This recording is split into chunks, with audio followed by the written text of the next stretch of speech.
Well, good evening, everyone. I'm Will Rosenzweig, your course leader for Edible Education 2020.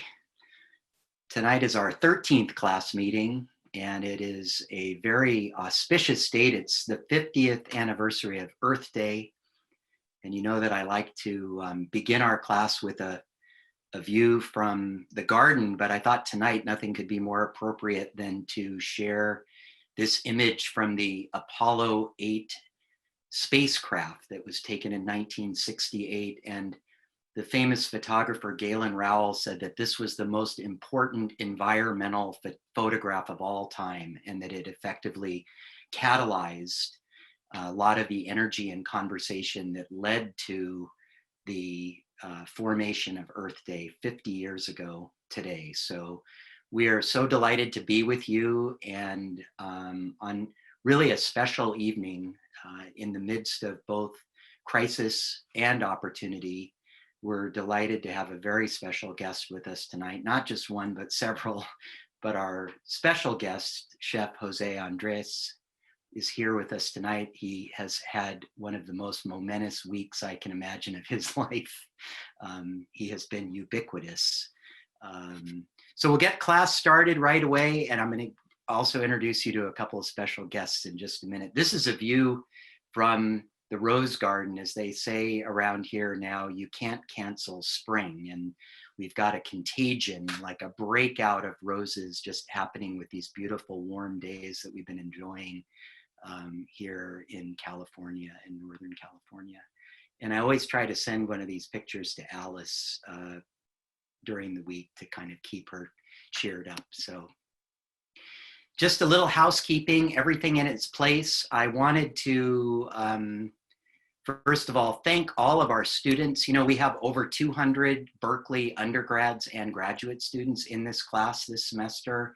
It's our largest in the last few years. And tonight we have about 100 community members joining us. And one of the things that we've been doing throughout the semester is developing the skill set of reflection. And the students just have completed several reflections, one about their experience with the pandemic, and another, we encourage them to go out into nature or visit a garden. And Lila and Penelope and Matt and Helen, Ann, and Sierra, and Michael all did really outstanding work. And our teaching team wanted to especially commend you for your good work. I also wanted to remind all the undergrads that your grades have been reset to pass or no pass, and that you have until May 8th to choose a letter grade should you want to do that, and you have to do that on Cal Central. So that's about it for the housekeeping for tonight. I'd like to invite all of our participants, our students and our learning community, to contribute questions in the chat tonight. We're actually using a webinar format, which is an expanded classroom that lets us accommodate the numerous people that we wanted to make this available to tonight. So we have several hundred additional people tonight. And so if you're in the class and you're in Zoom, you can send questions to Fiona and I, and we will field them and group them and pose them to our special guest. And let's see, let's get started with using the chat. Now, we've been using the chat to kind of gather the collective intelligence of the class. It's a great way of seeing and learning about what other people are learning. So students, now you're invited to go on the chat, please, and share a resource that you've discovered in the last couple weeks that's helping you and others stay nourished during the pandemic. So please contribute your thoughts to the chat so everybody can read them in real time. If you want to take a look at the chat, cheese, podcasts, Bryant Terry's new cookbook, Berkeley Fire Trails, Sunshine, Costco, Bon Appetit, Zoom Yoga. We like to save these chats too and share them. They're a plethora of great ideas and resources. You can keep that coming. That's looking good. I'd also like to just do a quick poll this evening. to take attendance and then also ask you if you are interested in joining a breakout group following class tonight. We'll end right at 8, but we have really enjoyed small breakouts of 3 and 4 people, and we have really a fantastic collection of people online tonight. So I'd like to just take a quick poll to see who might like to, let's see if I can launch the poll here. So would you like to join a small breakout group after class to discuss tonight's topics? Yes or no, thanks. If we get a critical mass, we'll do it. So don't feel obligated. And then students, you need to have registered with your Berkeley email tonight and also log in that you're here. This enables us to take attendance through Zoom. All right, I'm going to just let the students finish with their attendance. And it looks like we have about 30 people or so that would like to stick around after class. So I think that's sufficient. We are going to go ahead and do that. And Fiona, you've got the link, so maybe at the end of class you can share that with everyone, and the 30 people or so who want to join can do that. Okay, without further ado, you know, today I was reading the various newspapers, the New York Times and the Washington Post, and looking at the Wall Street Journal, and I was trying to prepare for our conversation this evening, and I was just, maybe like you, overwhelmed with the number of things that are happening related to the food system. There are just so many impacts. And I thought, usually when I get into a position of feeling overwhelmed by the amount of information I'm trying to organize, I try to make a little mind map. And as you can see, there's just so much happening. And our guest tonight, Jose, is really in the throes, in the thick of it all. This is a highly complex time and set of issues with a lot of wicked problems. Marshall McLuhan would have called this all at onceness. It's just a tremendous amount of things and that are all connected happening at once. So our question this evening is, what is possible now? And, you know, we also like to reflect on kind of what's shifting in the food system. And I was just reflecting tonight that plants are closing. Smithfield and Tyson have closed their largest plants, their pork plants and their chicken plants. And at the same time, plants are rising. There's a renaissance in home gardening. There's so much home gardening coming on now that the seed companies are actually short on supplies. The first time in decades that any of these small businesses have ever been inundated in the way they have. Well, tonight, if we were together, and we've been planning this for several years, if we were together, there would have been a lot of hugging. There would have been a lot of togetherness in the auditorium. And thanks to Alice's commitment and stewardship to this class and beyond, we're really fortunate to have Jose here tonight. And I wanted to introduce Alice to welcome Jose. Thank you, Will. I am so excited that Jose is here tonight. I've wanted him to come to this class since it began 10 years ago. And I met him really, I mean, we became friends because we did a yearly benefit in the coldest month of the year, January, in Washington, D.C., and it was called Sips and Suppers. And we gathered in people's homes and cooked, and all these chefs around Washington, and we made a lot of money for 2 amazing organizations that feed the homeless in Washington. And I have to say that getting to know Jose that way, I've just felt so connected. He has a kind of honesty and integrity and a let's do it that inspires me, really inspires me. So I'm so glad you're here, Jose, and especially on Earth Day. I have to say that we've been doing a project in Stockton. The Edible Schoolyard has been doing a project to feed people who are in need.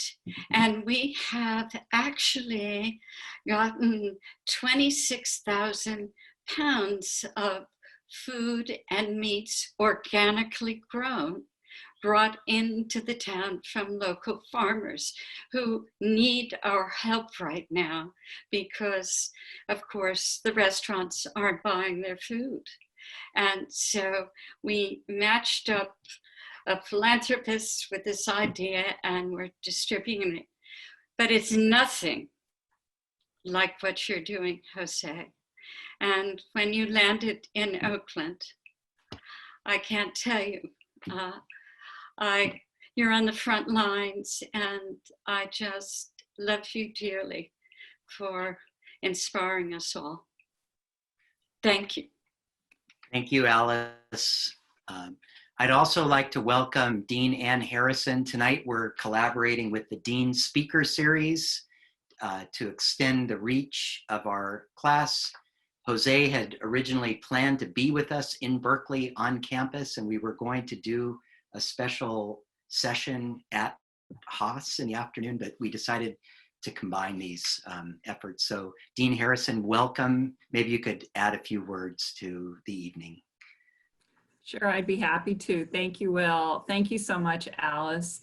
It's an honor and a pleasure to celebrate Earth Day with all of you. And of course, our featured speaker, Jose Andres. We are so grateful and privileged to have such a luminary in our midst, a leader who is doing such important work in the world, who's brought together his remarkable skills as a chef, restaurateur, an organizer, a humanitarian to feed the world in need.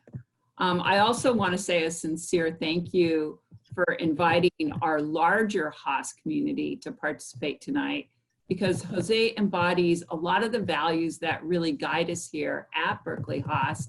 And I'd like to focus on just one, which is beyond yourself, that really expresses so vibrantly everything that Jose does.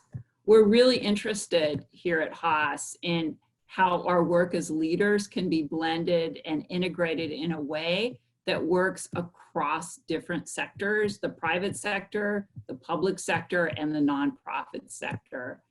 And Jose's leadership, his great recipes for collaboration, no pun intended, certainly defy standard formulas.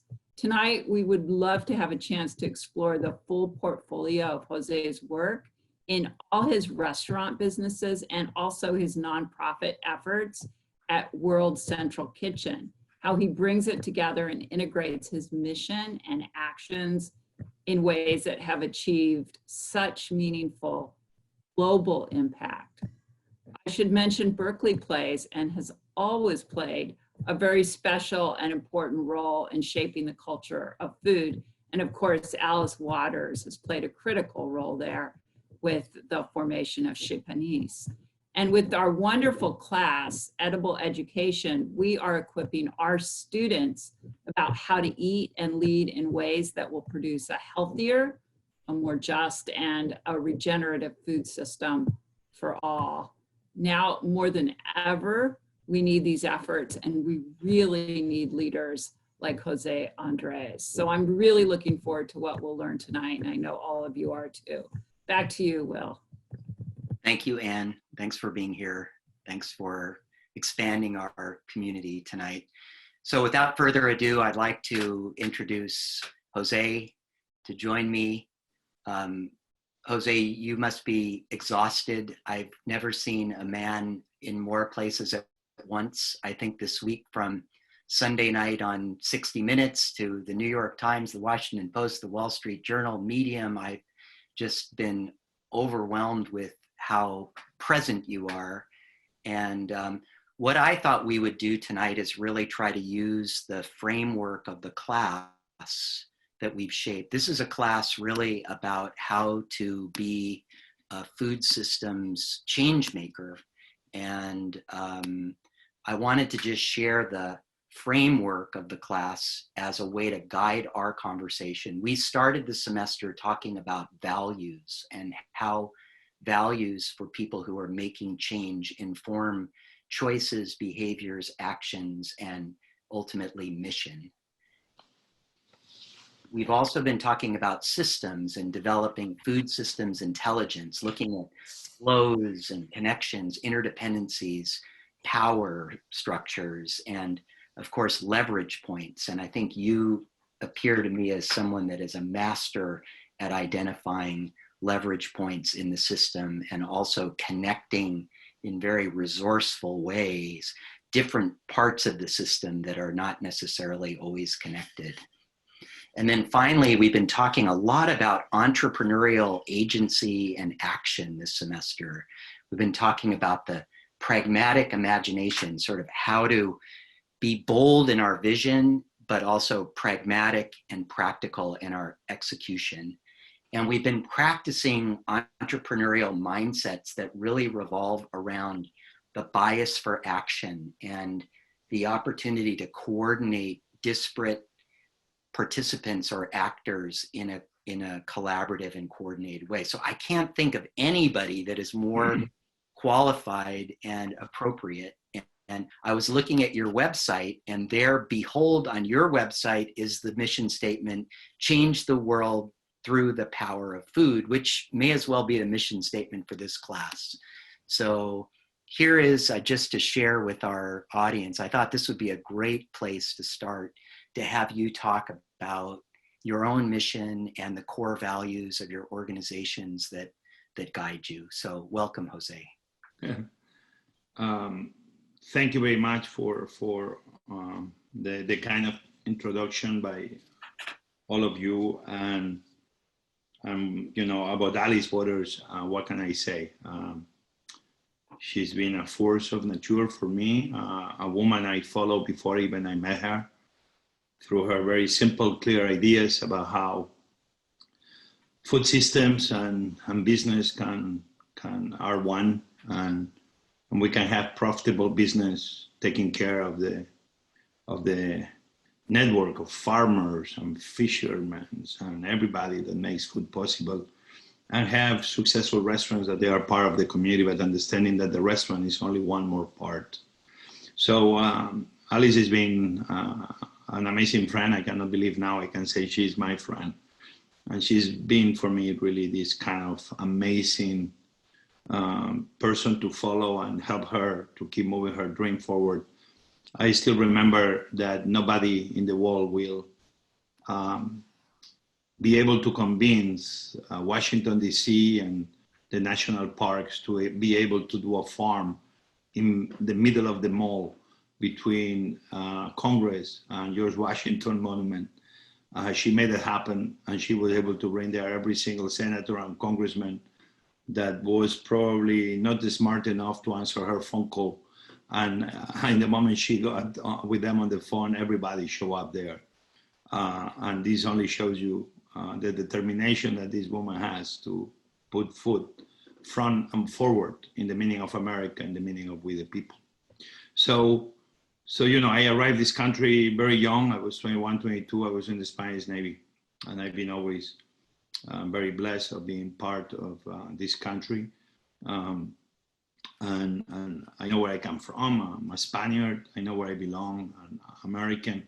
And as an immigrant gives me a very good understanding that what is good for one country must be good for the other. That this moment we are living in life, we understand that we can be talking about building walls, but this is not about that. This is about shorter walls and longer tables. And this is what very much Alice has stood for all her life. So my company, which is not my company, is the company of everybody that decides to work with us. People have a tendency to say that they work for me. They don't work for me, they work with me. They are part of the good decisions and on the not so good decisions. I think it was Winston Churchill that said that success is going from failure to failure without losing enthusiasm. A lot of people put my company and sometimes me as an example of success, and I can tell you that I can give you so many moments of failures that I will not stop for hours. But enthusiasm probably is something like always carry myself, my friends, my partners, and all the people working with us. So what you described there about what Think Food Group, my for-profit company stands for, this is very old. We said that we want to change the world through the power of food. I feel restaurants. How can we change the world through the power of food? But we realized that one restaurant at a time, we could make that happen. In a moment that I wanted to open a fast food restaurant or quick serve restaurant, and my partners, everybody was thinking, let's open another burger place or a hot dog place, or I wanted to open a vegetable place. Why? Because I felt like if America was craving for something and America was not able to get it, was vegetables. So we opened this concept called beefsteak, that if it succeeds, everybody will tell me that I am brilliant putting names. But if it fails, everybody will tell me I'm a fool, because who will call a vegetable restaurant beefsteak? But it's a place where we celebrate vegetables, and you can get a bowl for $6, $7, $8. And this is what changing the world through the power of food meant. That you don't give a speech because it looks good at the moment, but this is something like is very deep in your DNA, and you stand for, even if at times it's not the most logical business decision. There are not good business decisions or bad business decisions.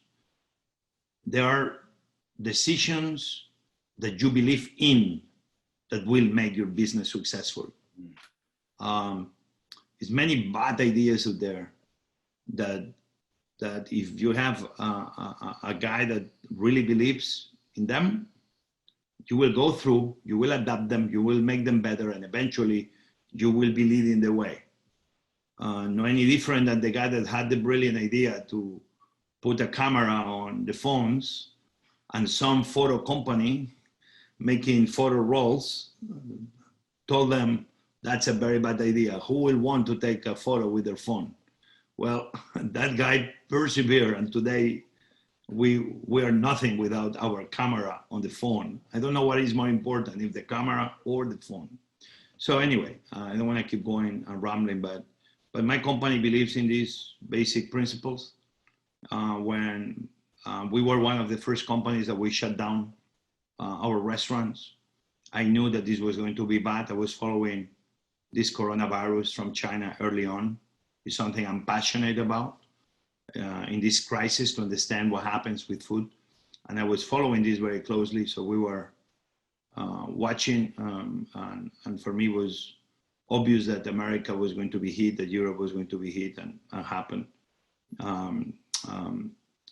When I announced that we were closing, I did it to protect my teams, to protect the guests, and to be part of the solution, not be part of the problem.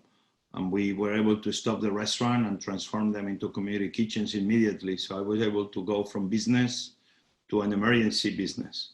And we call them community kitchens, knowing that restaurants like mine and restaurants across the world, we will have to change our mentality in this moment.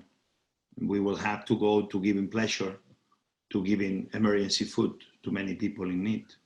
So I do believe that in business today, everybody's going to be telling you that you have to plan, that you have to do a business plan. Yeah, for certain things you need it. You need to prove it to your investors. You need to prove it to your bank so you get a loan. But I'm going to be telling you, in this 21st century, planning is something of the past. The new word is adaptation. If as business people, that's a matter we are in the for-profit or not-profit world. And me, I carry almost like two hats. Adaptation is going to be key. Why? Because if anything, this virus is showing us one simple thing, that doesn't matter how much you plan, all those plans are going garbage because you couldn't plan for what has happened. It was impossible to plan.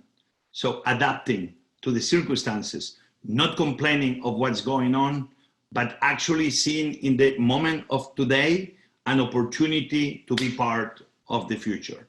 That's what I do in my private business. That's what I do in my nonprofit business. And I don't know if it works, but that's what I believe in, that adapting to the situation will always be much more powerful than spending hours or days or weeks or months planning for what you cannot foresee. One of the things that really struck me when I was reading this book that you produced, that really tells the story of how you and your colleagues responded to Hurricane Maria in Puerto Rico, is the acknowledgements. I was struck that in the back of the book, the acknowledgements go on for about 10 pages. And the people who you acknowledge are from every facet of the system, if you will. There's chefs, there are other business people, there's people in distribution, there's people in government, there are people in philanthropy.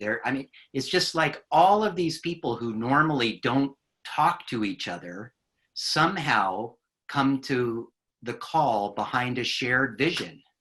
And I'm just really, maybe you could talk a little bit about what the power of a network is and how does it come to be? Everyone recognizes you today, but when you were young and before you had the recognition and the platform, how is it that you are able to create this cohesive, collaborative, committed network of different people to come to the call?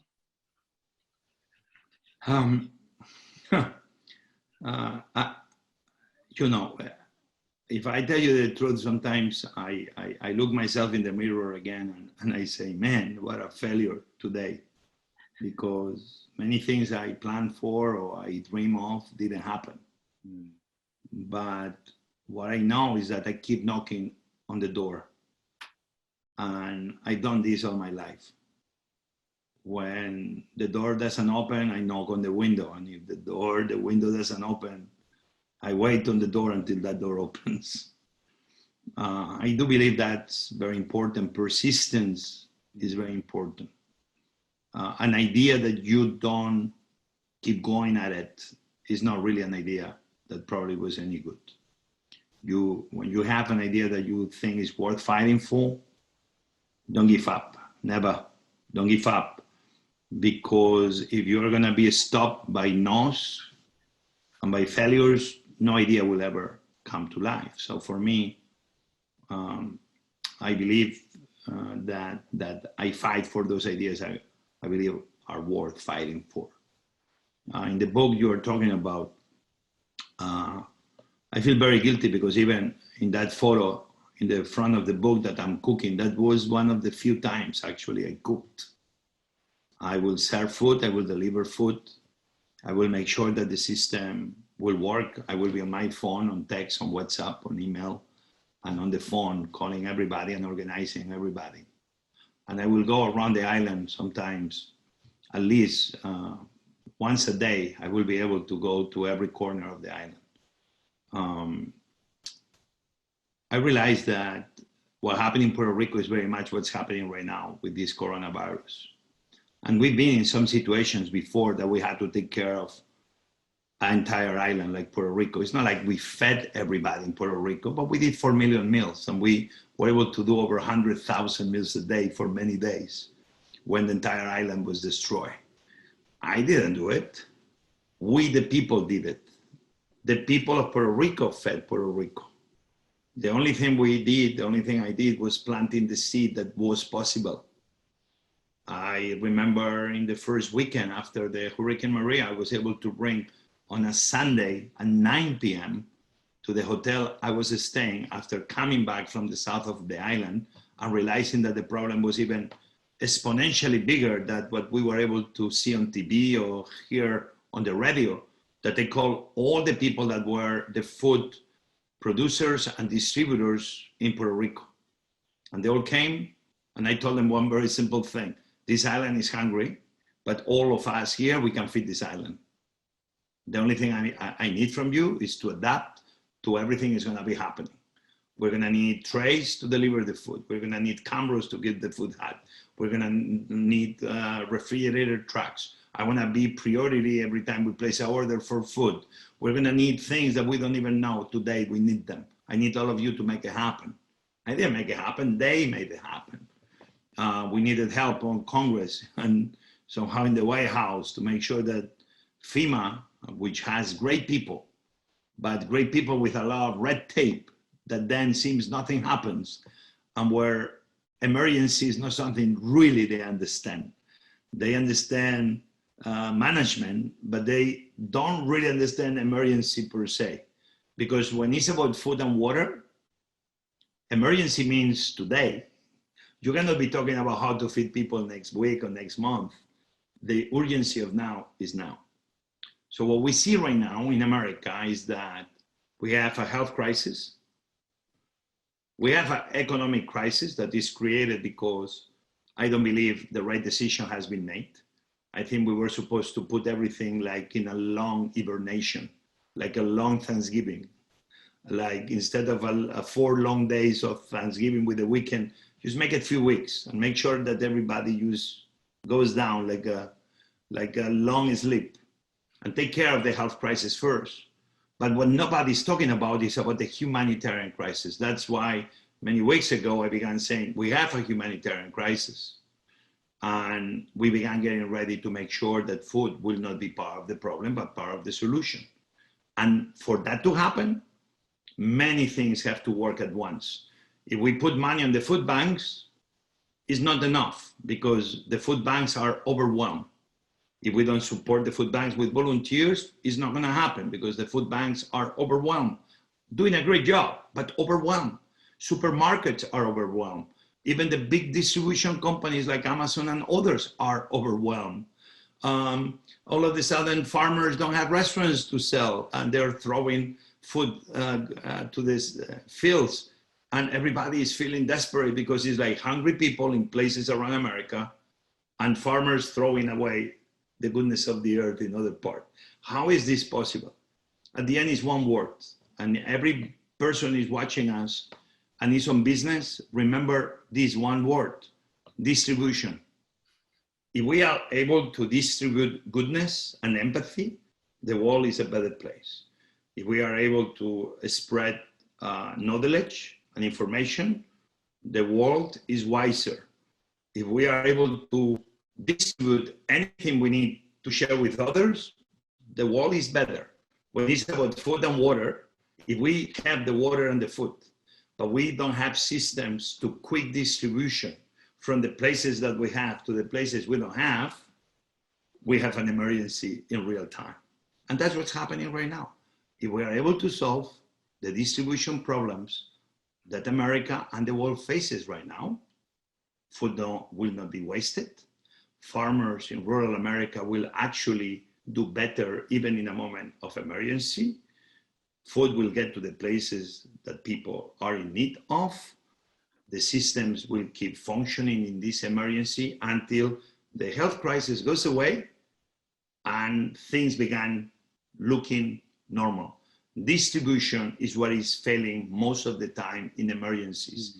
In this moment, it's not any different.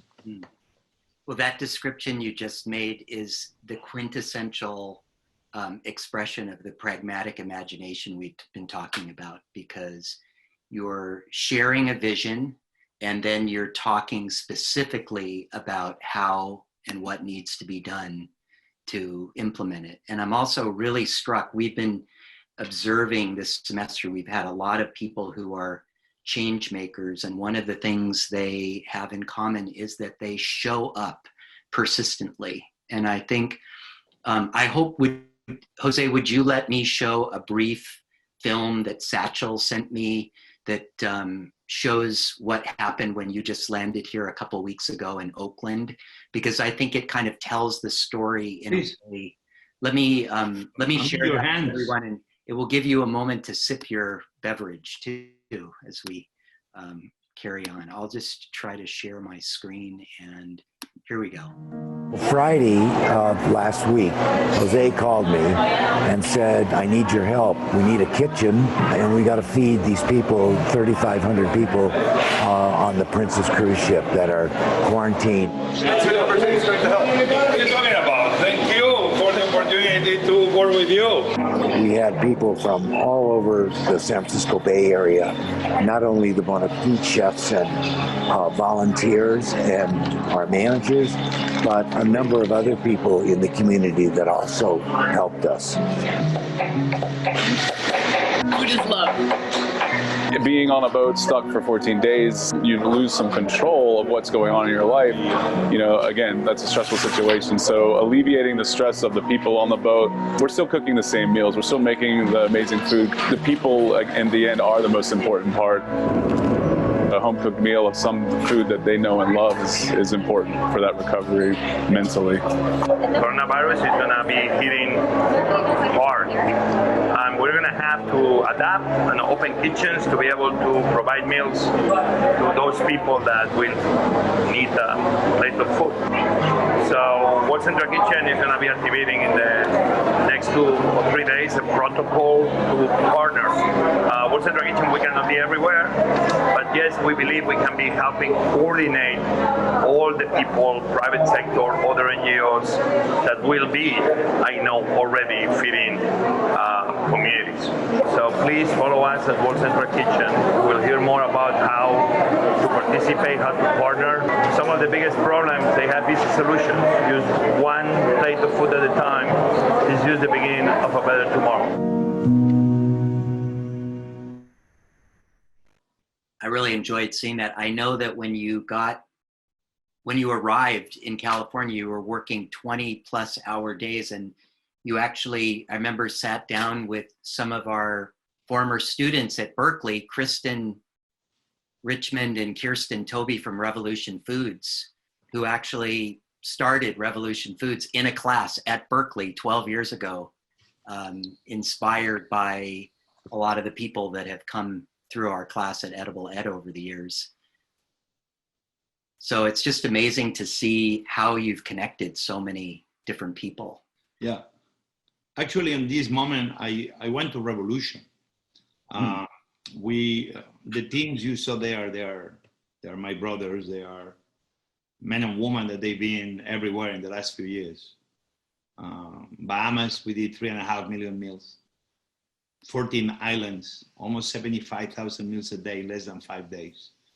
We stayed there for weeks. We were the first ones to arrive, 10 days before any of the big NGOs, UN, USAID even arrived. I was very proud of them. When Yokohama happened, when the Princess cruise ship in Yokohama was the first big cruise ship that was hit by Corona, the same men and women you see there in Oakland went to Japan. So we've been fighting Corona now forever. As you see in that message, I'm very surprised because already there I'm calling out that this is an emergency, that we need to get ready. And I said that we cannot be everywhere because we are a small organization. We have only 45 people.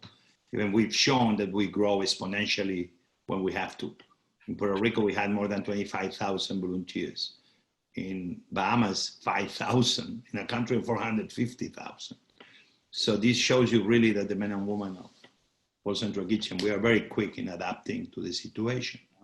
So as soon as I left San Francisco and I arrived in DC, we already had the system in place because we knew this was going to get very, very bad. And I think because we were ahead is why we were able to give away to the hospitals thousands of N95 masks. Why a group of cooks will have N95 masks? Why we will be able to go to hospitals that had none and be able to give them masks? Because we were already preparing for what was coming. We ordered the mask for ourselves to protect our teams. I never imagined that our hospitals will not have enough to take care of nurses and doctors. So right now we are in more than probably 100 cities. We are in, I don't know, 20 plus states. We're in Spain, Puerto Rico, Virgin Islands. I think we are already doing close to 250,000 meals a day. We are feeding elderly. We are feeding homeless. We are feeding school systems, giving them support. We are helping with ideas with Feeding America food banks, which I think they're doing an amazing work, quite frankly. We are covering the blind spots of the system. At the same time, we're doing a lot of work behind, talking to senators and congressmen, telling them until Congress and the White House doesn't recognize this is a humanitarian crisis, they're not going to put the effort and the resources to take care of what's happening. Mm-hmm. And so what we did was what we always do, partner with people. We are an NGO, people believe in us, they support us with money, and we put that money at the service of the people. We open arenas here in DC at the Nationals. Last year, a few months ago, I was throwing the first pitch on the World Series, and now I'm cooking in the same stadium to feed more than 10,000 people a day in DC. Today, I came back from Baltimore, where we are partnering with the school district of Baltimore to cover the many areas that they need some support, especially in the low-income areas. Tomorrow, I may be going to Charlottesville in Virginia to see the operation we have there. We're in Oakland, we're in Newark, we are in Harlem with my with many of my good fellow chefs. We have in our network more than 500 restaurants across America, very strategically located in places is need. So we support them, and they support feeding hospitals and the shelters and giving support to the local mayors. So what we do is that bring everybody to the table. A problem will always keep being a problem if you don't take a 360-degree approach. For our private business, if you don't tackle the problem from 360, that problem will never go away. In the nonprofit, if you don't tackle the problem from 360, that problem will never go away. But I do believe in this moment, we have an amazing chance, if we are persistent and we do things right, to get out of this crisis, understanding what America needs to make sure that food will never ever be the problem again, but that food will be the opportunity. Why we keep talking about food deserts? Why we keep talking about food deserts? Why the USDA, with private sector enterprise, the local mayors and the governors, don't put a market in every area there is a food desert. It's a very simple enterprise. Make sure that those people, we don't feel pity for them, sending them to be online in a food bank. Why we don't use SNAPs and markets in those food desert areas so families can go to shop, and if they want to buy something, they pay. And if not, they can use SNAPs. In the process, we help our farmers. In the process, we bring pride to those neighborhoods. In the process, we bring stability to those neighborhoods. Should not be more food deserts anymore in America out of this crisis. Why? Because if we will have those markets in every low-income area, in those areas that need us to show up, food distribution is already created. Bring the food there twice a week. Families will have near their homes a place they can rely on food arriving every single week. All of a sudden, we don't need to see long lines in the food banks of America. You see very big problems. They have very simple solutions. My role the next 25, 30 years of my life will be to make my company, private company, successful, and whatever extra time I have, making sure that we bring ideas, that they are not only ideas we bring by mouth, but ideas we bring forward with examples. Today was Central Kitchen. I can tell you, I saw the tweets. We've been in places like Corona, Queens, and Brooklyn, and Bronx, bringing vegetables of farmers that they cannot sell. And on top of the hot meals we bring trucks loaded with fresh vegetables. And we are distributing those fresh vegetables in the communities. You see, I wish I could be in every single city doing that, But by us doing it in many cities, we show examples of what we must do to make sure that food, again, is not a problem, but food becomes part of the solution. We're really intrigued by this interface between the for-profit business and the nonprofit. And I understand that you operate them in completely independently with different teams, but it does create kind of a laboratory for you to try out new things very quickly. And I read about one of your latest innovations this week, where you're using World Central Kitchen to actually employ restaurants and chefs and cooks to prepare meals in light of the crisis. And then you're also getting involved in the insurance and regulatory conversation about who's getting money in this time. Can you talk more about that? I'm intrigued with that. Well, it's all of the above. Myself, in the restaurants we directly own at Food Group, we have 1,600 employees, and we were able to support them all the way almost to the end of April.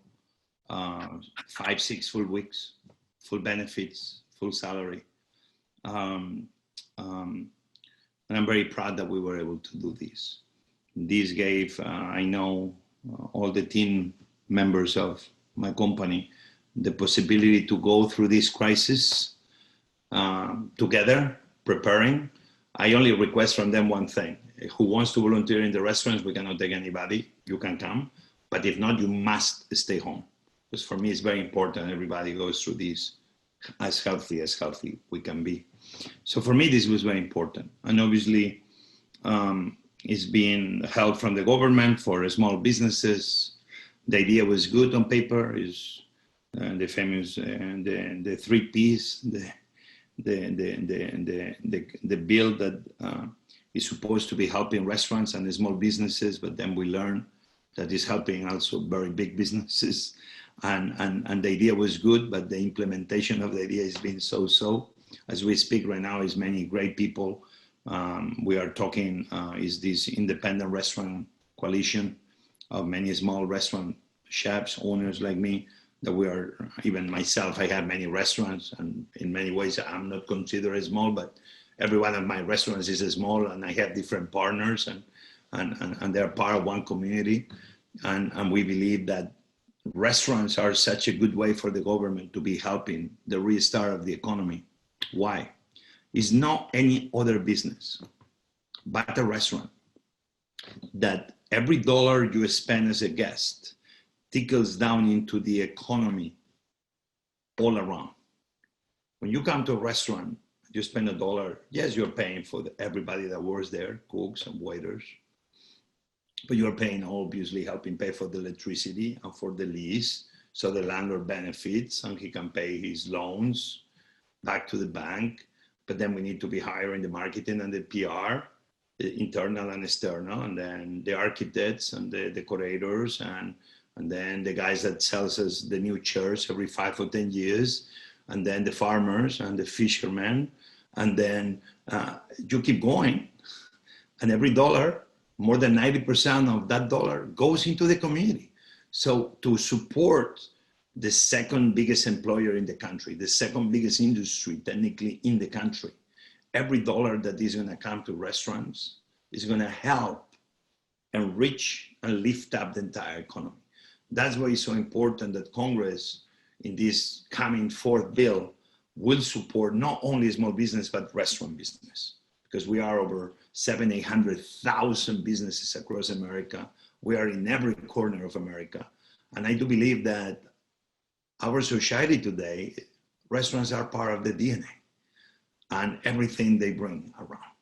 So I do believe that that's going to be very important. That's why I put my time to be speaking to senators and congressmen, sometimes in the back, sometimes in the front, and supporting the different people that they are doing this day and night, like Tom Colicchio and others who are doing a very good job being the voice and representing many of the restaurants across America. So on one part, obviously, that's for me is very important. As we are talking about that, nobody's talking about how the restaurants are going to be looking tomorrow. Yeah. Are we going to be able to open with the same tables, the same number of chairs? The answer is probably no in the short term. But how the restaurants are going to look like? Are we going to have acrylic panels between people? If you watch what's happening in China, maybe that's what we're going to have to do. Do you want to go to a restaurant if you have to be like almost with a screen in between? So the near future doesn't look too good.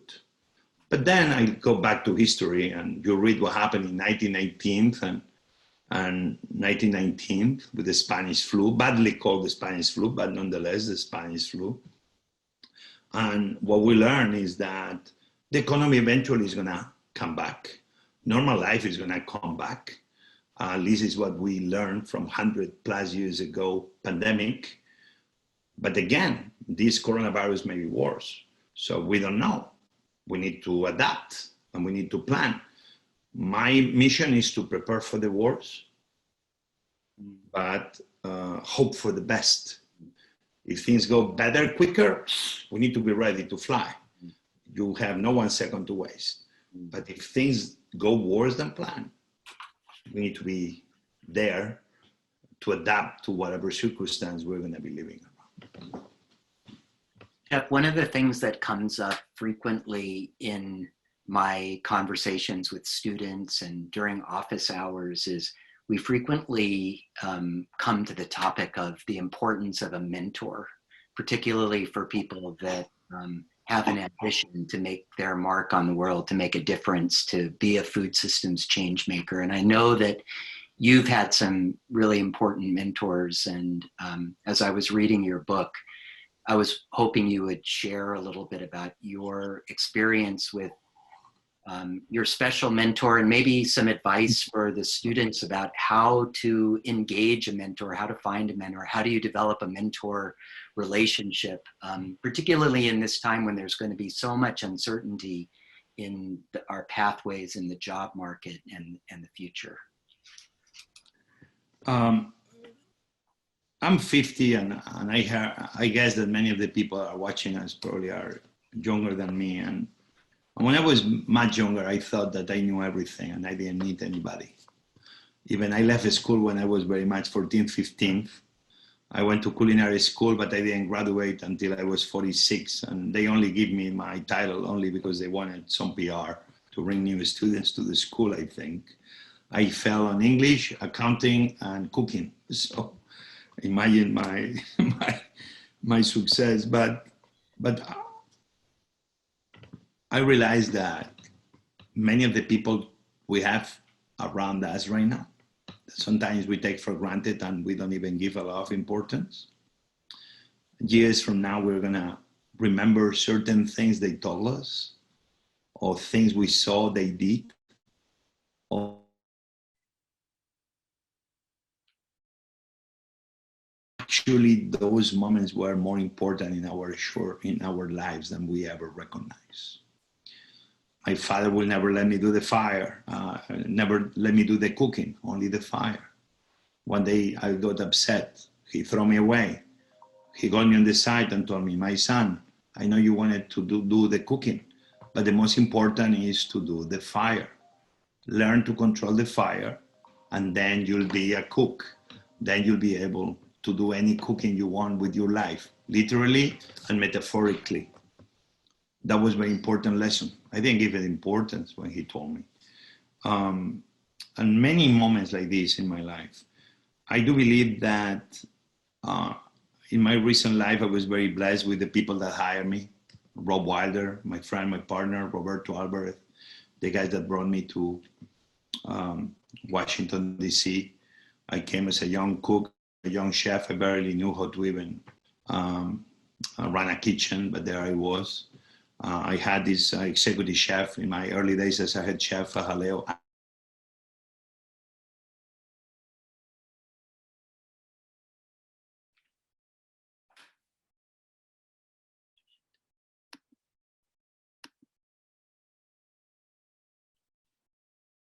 Could, because you will always get so much more back from them. Not not only because it's the right thing to do in terms of maximizing their potential, but because it's the right thing, human thing to do. But business-wise, better you treat people, more you get out of them. It's just not only the right thing, business thing to do. It's obviously the right moral human thing to do, but actually the right human thing to do is the best business decision. Why we don't do more of those things, right? I think in the hunger movement and the power of food movement, Robert Egger, who told me that charity seems is about the redemption of the giver, when charity should be about the liberation of the receiver.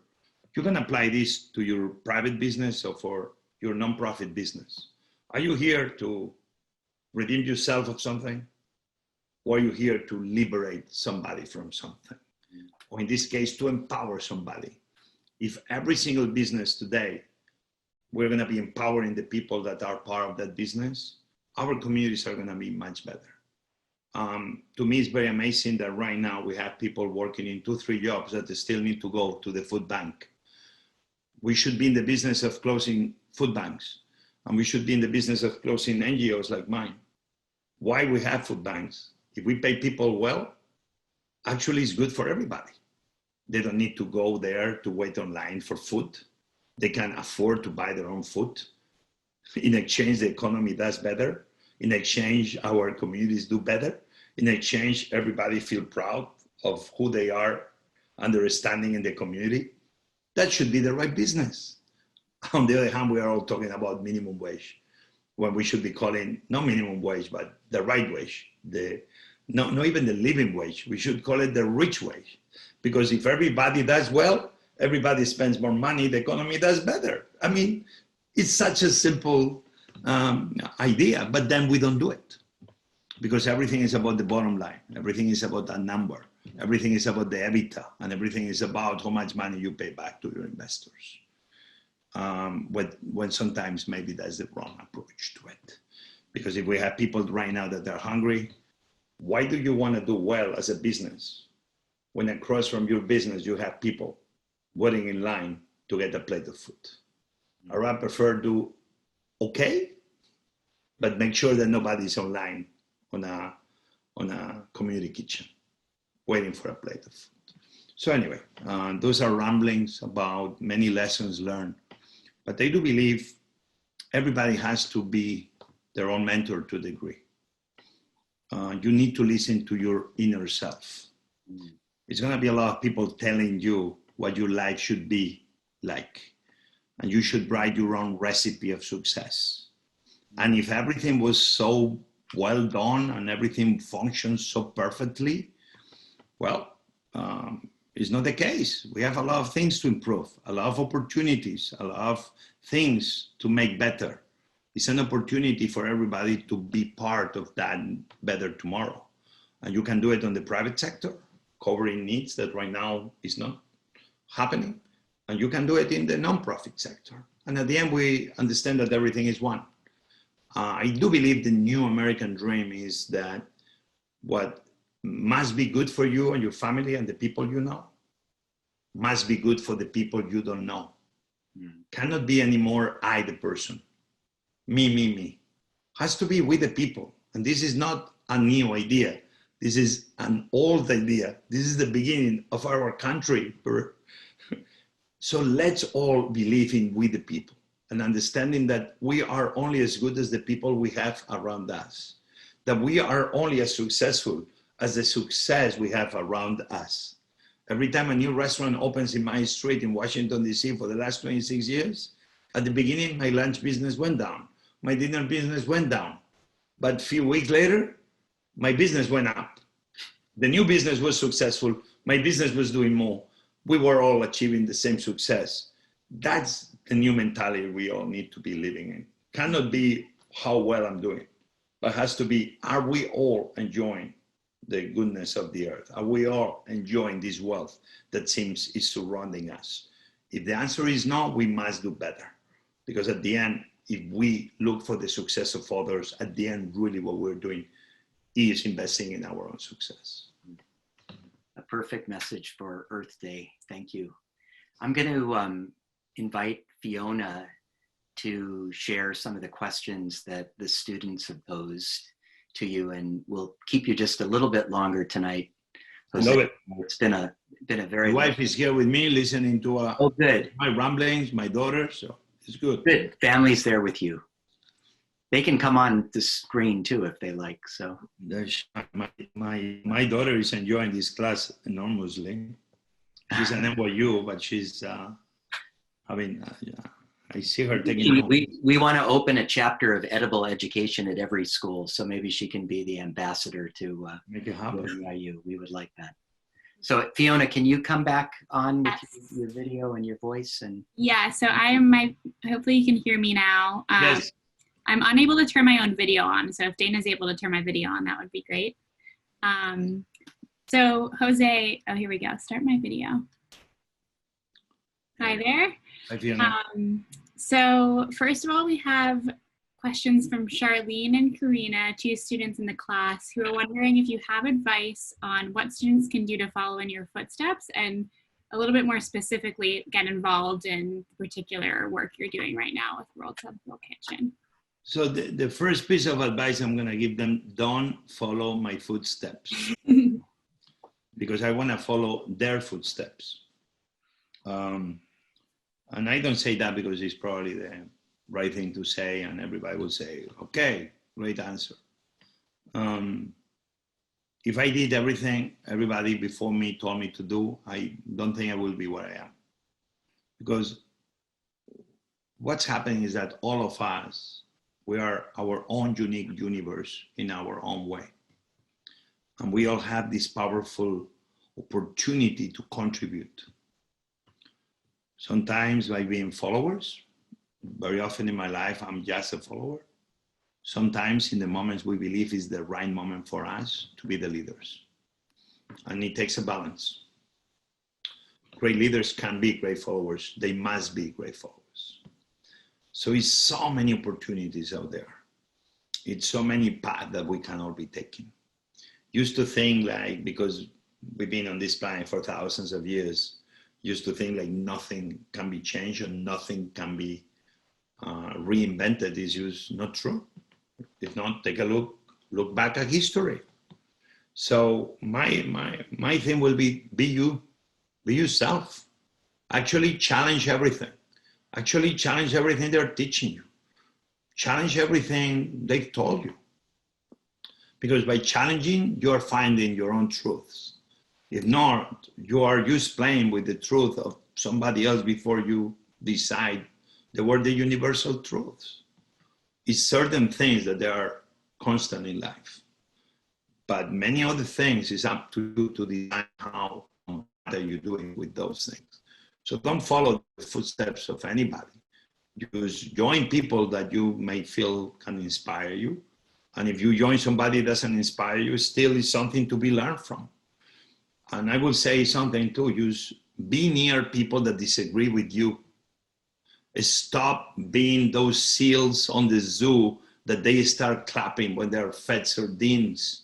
Stop going to the same places where everybody agrees with you. And when somebody says a big truth, everybody claps without hesitation and without questioning if what they're clapping because the person next to them was clapping or what.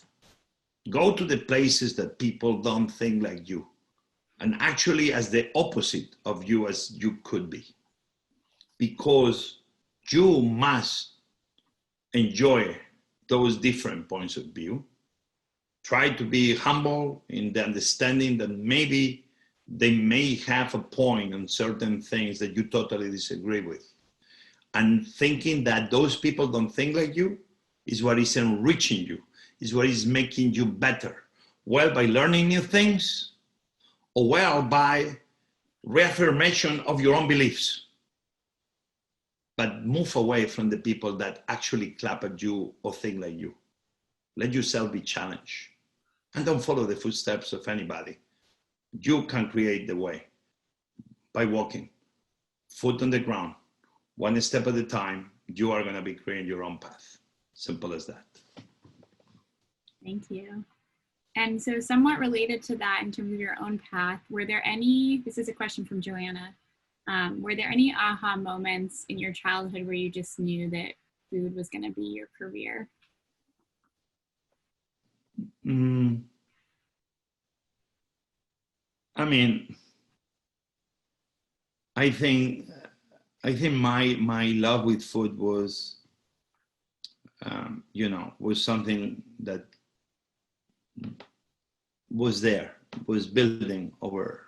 We need to remember that the love for food we have is one of the first moments that we feel we are loved is when we are fed, in the moment we come out of the womb of our mother.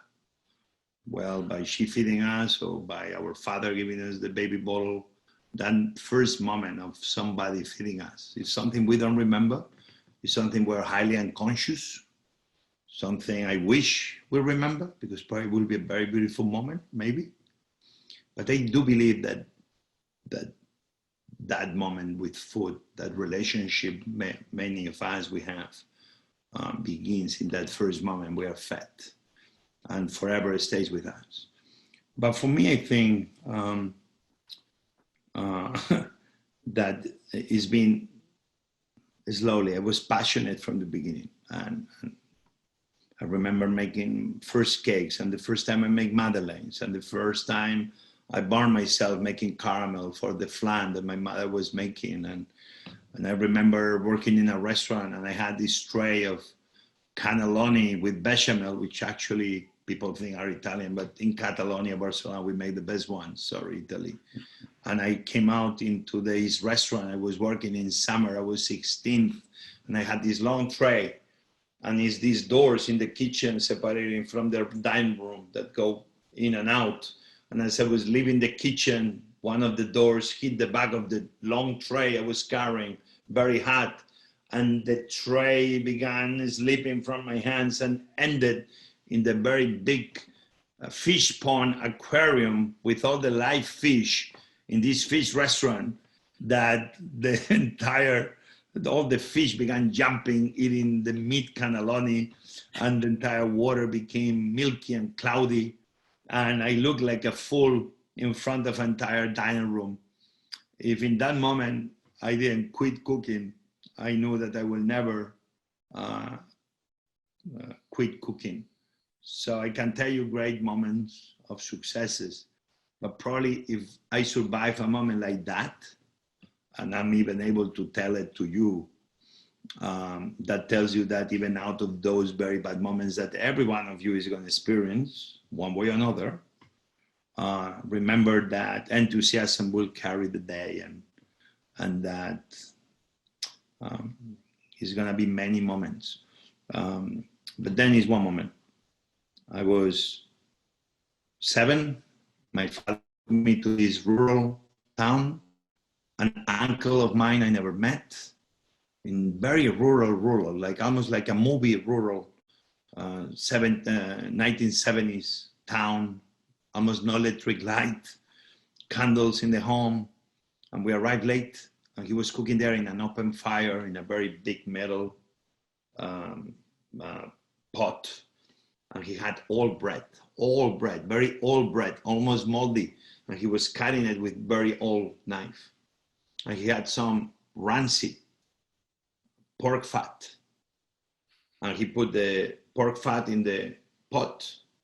He had the old bread with some sprinkled water with his fingers, so it got humid. And after the fat melted, he will add the bread, a garlic clove, one clove of garlic, and he will be cooking that bread until the bread was nice and toasty and crunchy, but soft, with the smell of the pork and the fire and the garlic. He put the bread, once was ready, in the plate.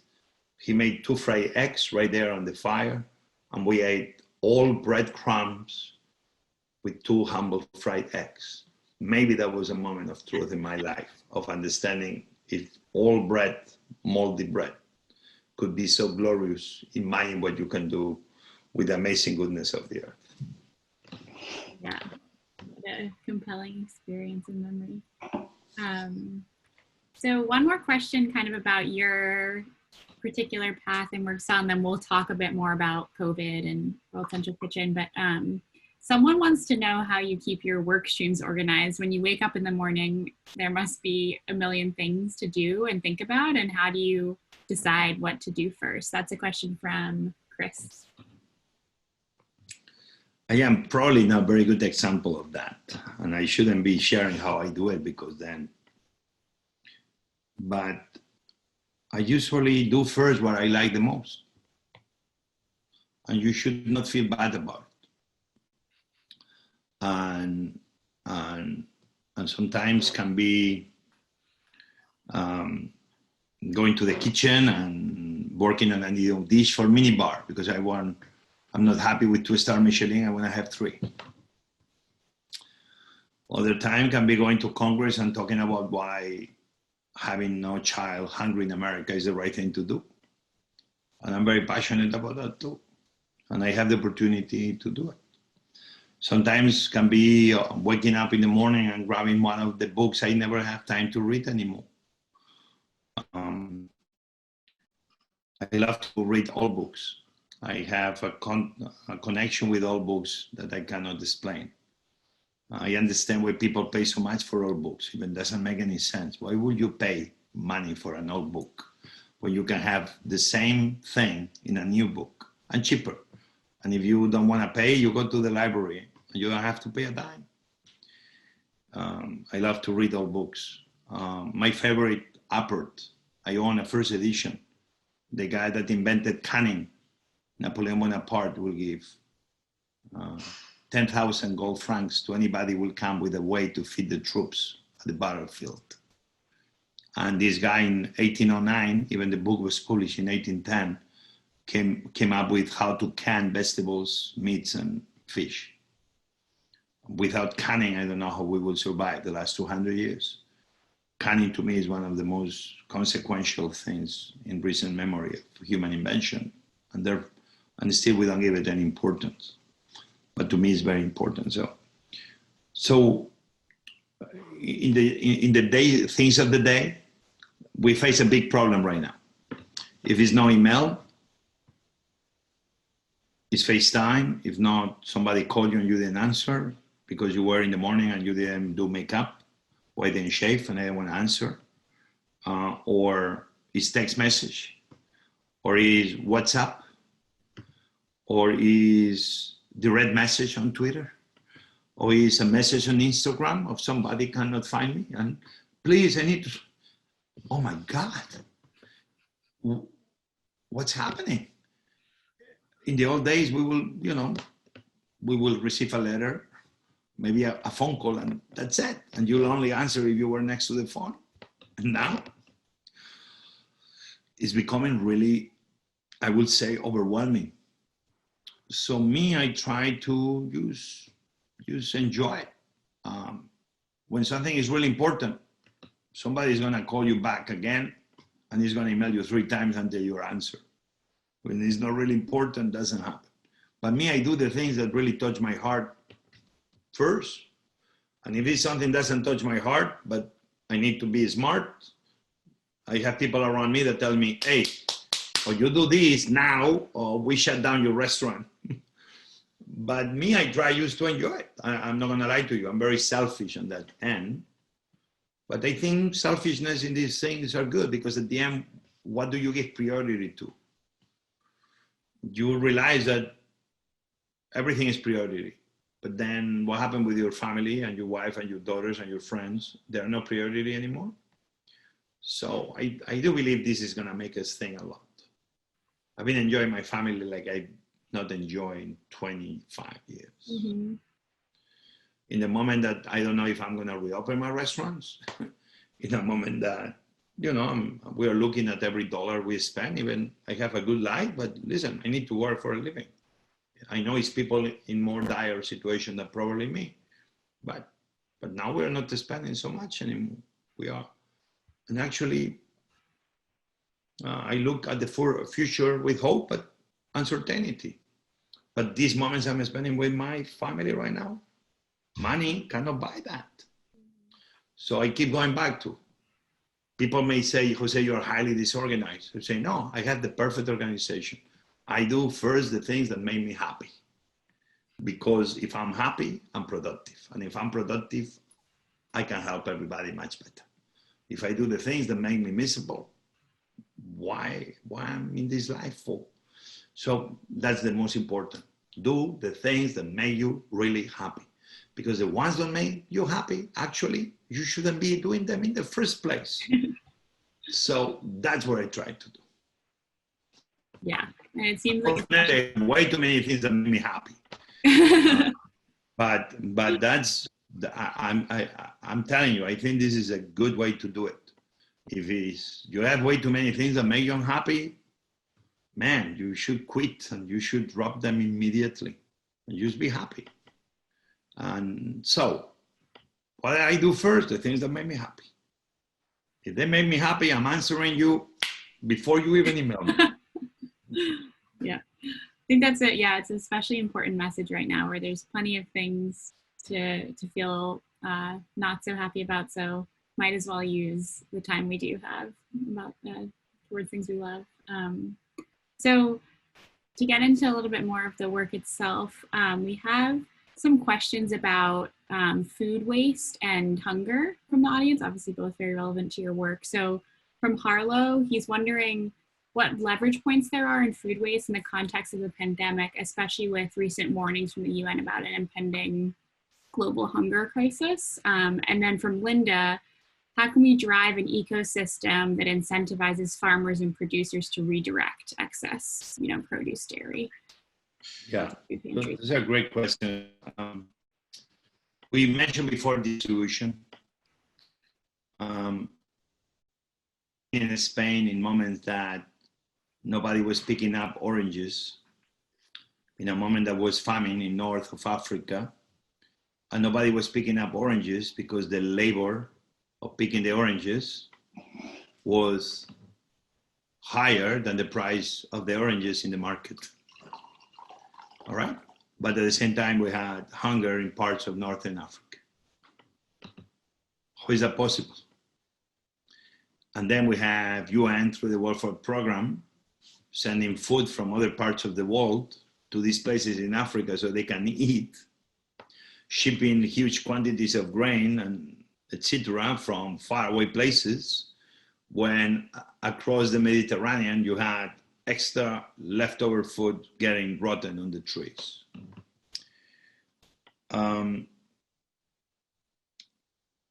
That the world is able to produce to this day enough food to feed the world is known. Food waste, we need only to understand it in a context, right?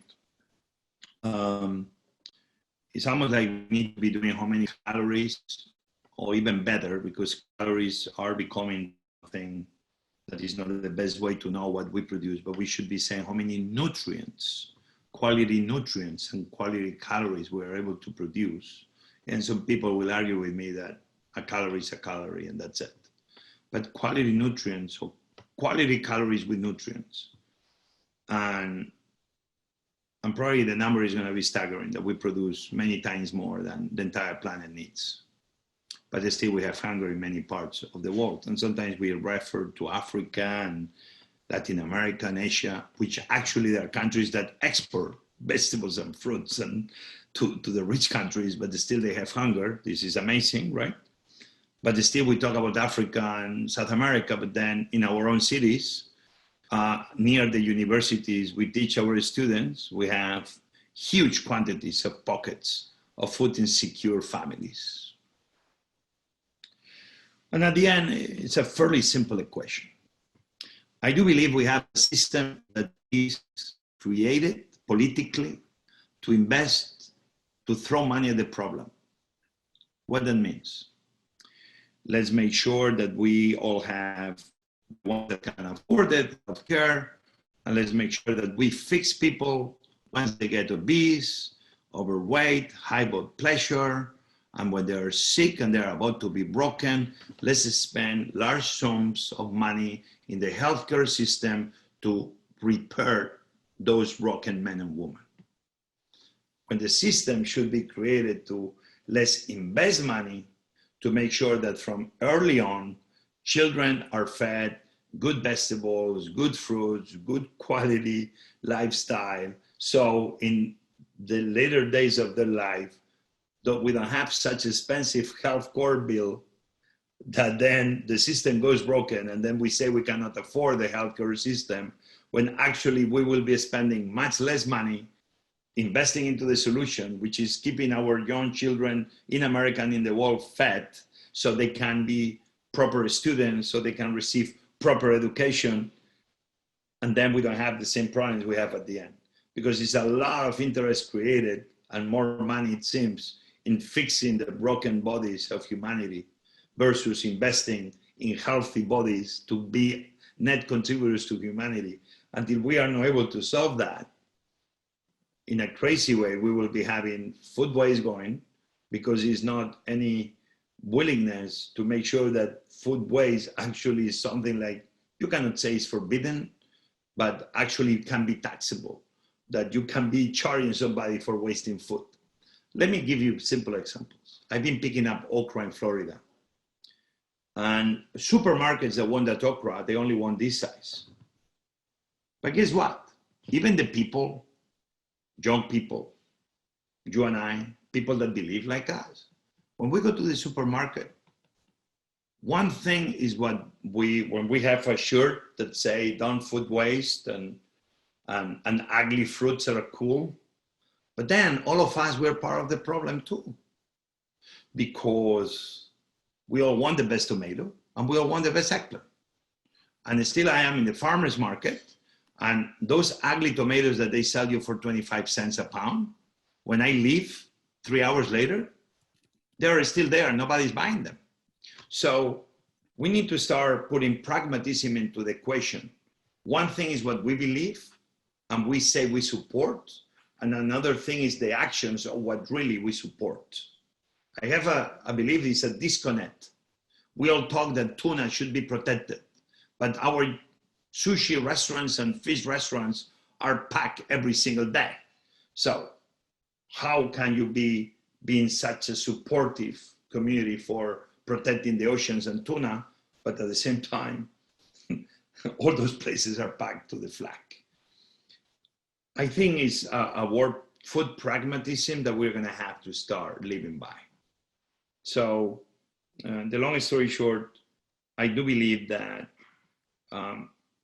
political will is one of the ways to do it, but we cannot be expecting that politics alone will be the ones that fix everything.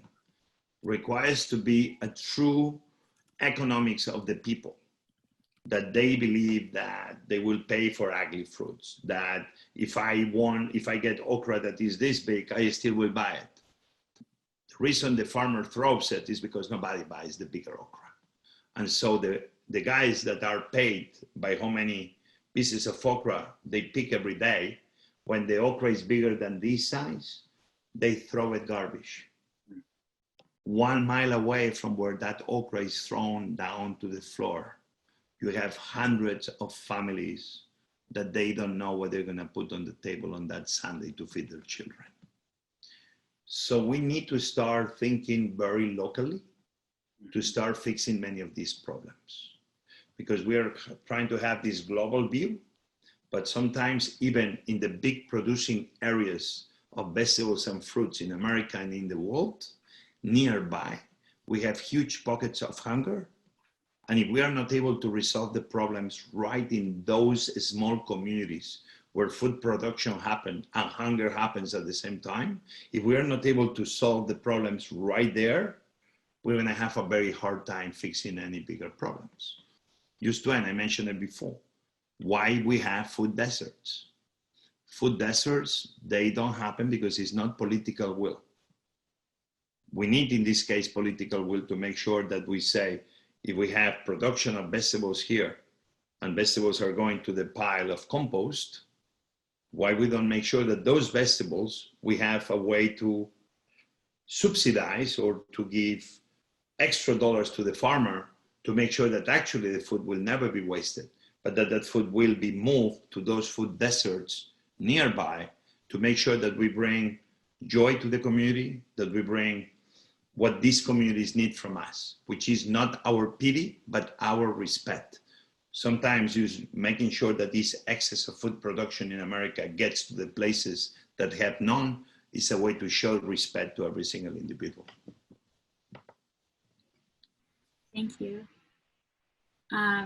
So now we have, first of all, I'll say there are a lot of positive messages of gratitude and inspiration coming into the chat box. I'll just read one from Paul Templeton. Says, listening and watching you, Jose, I have more hope for a future than I've had before. Thank you, Jose, Alice, and all. I'm sure you're used to being inspiring to people, but yeah, people are really enjoying the talk. So we'll wrap up somewhat soon, but I wanted to finish off with a question that a couple people are asking, which is, how do you think we might come out of this pandemic in better shape in some ways? What are the silver linings, or what would you hope to see? What would make you excited to come out of this kind of transformative time in history? I think out of this, we are going to learn that we have to weaponize empathy. We need to weaponize the good things in life. I think we are realizing that the pizza delivery person that sometimes we didn't even look in the eyes when the person came, and probably we didn't even leave enough tip. And now we realize they didn't even make enough money delivering your pizza. That those guys right now, they are not just the pizza guy nobody remembers, but those are the men and women feeding many families across the world. We're going to be realizing that the person that is working 8, 9, 10 hours in the supermarket, taking care of hundreds of families shopping, all of a sudden that person that sometimes we didn't even care to look at their name tag and we barely ever thought about them, all of a sudden those men and women are putting themselves and probably their families at risk only by the simple gesture of being there for long hours, taking care of maintaining every single household in America with fruits and vegetables and food, so to keep feeding every single family. All of a sudden, we're going to be realizing that those people we took for granted, that we didn't even care for, are the men and women that keeps our system working. All of a sudden, we're going to realize that men and women in many of the very hard-hit cities in the world, when you go New York, and you go Bronx, Queens, you go Corona, and you go to Bronx and you see that you have public housing, and you have 20, 30, 40, 50 public housing that in some apartments of one studio or one bedroom apartment, you have 8, 10 people working because they cannot afford to live in the city. And that in the south of the city seems everybody is rich, but then in the north of the city, everybody seems is poor. But that actually this rich part of the city will not function with the poor part of the city. It's like, what are we doing wrong? I think we're going to be learning about the amazing possibilities that our system have to take care of everybody, to take care of ourselves, but making sure that everybody is taken care of too. I do believe empathy, as I said at the beginning, is going to be the big winner. We're going to realize that who cares if you're Republican or Democrat anymore? This is touching everybody. What we should be caring is about respect for each other, learning from each other, taking care of each other.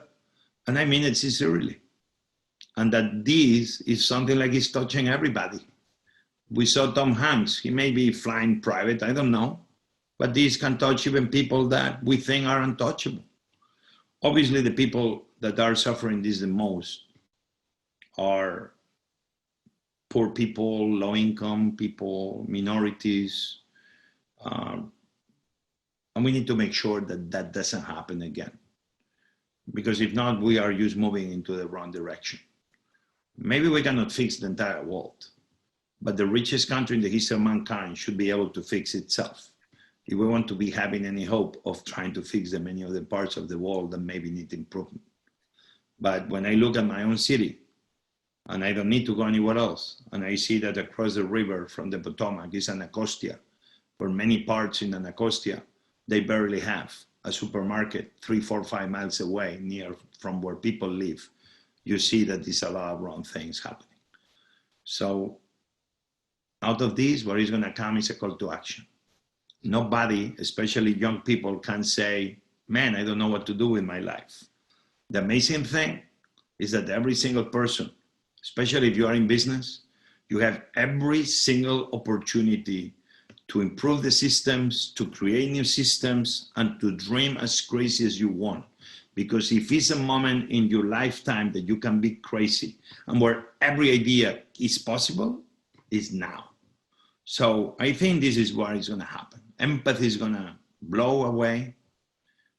Better understanding with people that don't even think like you is going to be the new normal. Respecting each other, and more important, think crazy. Because now is the moment used to think that anything is possible. And if somebody tells you you are crazy, boom, you are proving your point. Just be crazy and change the world because you have the opportunity to do it right now. Jose, thank you. We couldn't have asked for a more soulful and hopeful conversation tonight.